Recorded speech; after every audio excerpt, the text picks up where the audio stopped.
Hi, I'm Marie Carr with PwC, and I'm here with my colleagues Jamie Yoder and Anand Rao, and we've been talking about Beyond Insurance 2020 and some of the factors that are really causing disruption.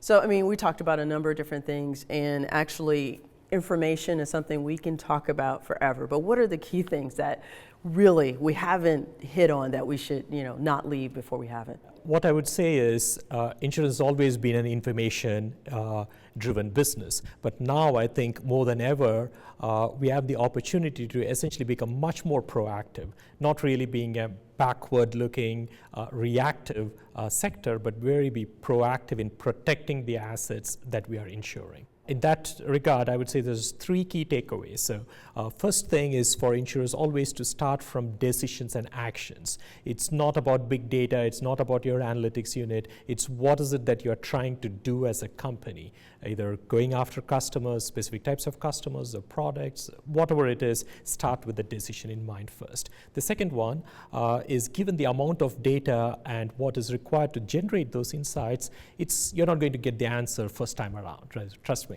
You're going to be trying again and again, and you need a platform which will allow you to do that. That entire culture of test and learn, where you pitch a particular product for a particular segment, see how they respond, and change your model. So the model is essentially a living, breathing model, an analytic model. So that would be the second one. So test and learn, incorporate that into your culture.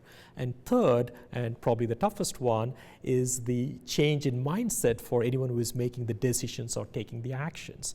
To be able to have the gut feel, but also trust the evidence that is coming back and be prepared to alter your decisions. And at some point, which I'm sure will come sooner rather than later, is to delegate that control almost completely to the machine.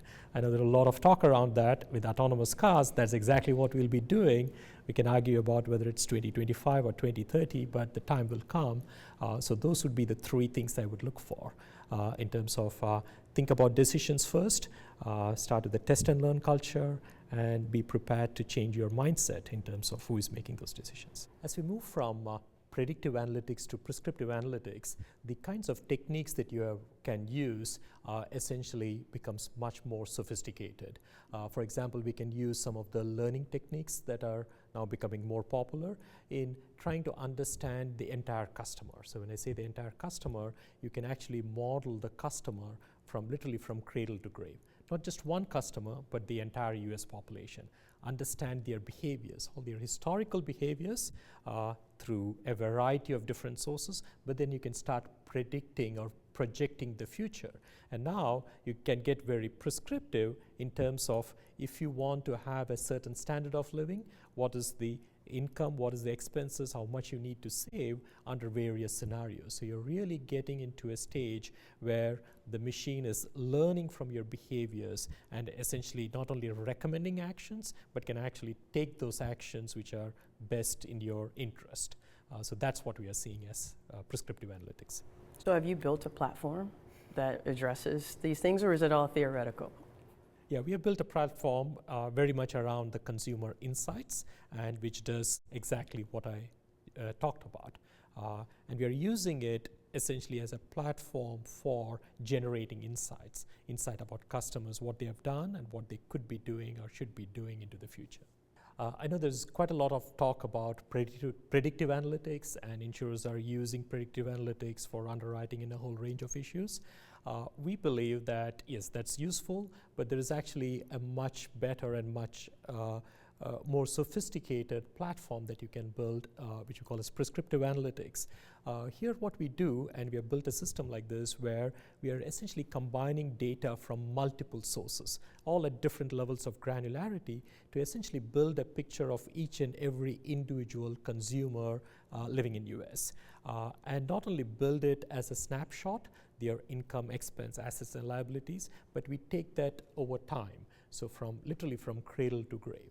So you might ask, oh, what does this kind of system give me? And what we have been able to do very successfully is apply it at different levels. At an individual level, at the consumer now for the first time has something where they can play different scenarios, not only about the past, but into the future. How much of retirement income do I need? How much do I need to save now for a certain standard of living? What happens if there are certain health events? What happens if the economy goes down or there is a market crash? All of those things can be played out.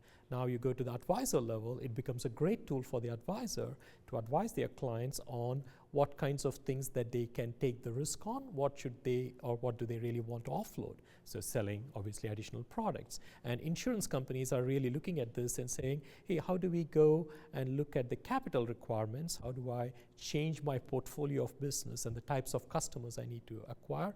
And how should I change my hedging strategy? All of those things from the internal operations. So here you can see this is prescriptive analytics essentially changing the way insurers are operating, not just themselves, but their advisors and also the consumers. So this we see as really taking off in the next few years. So this will almost become the norm, let's say 5 years from now, beyond 2020.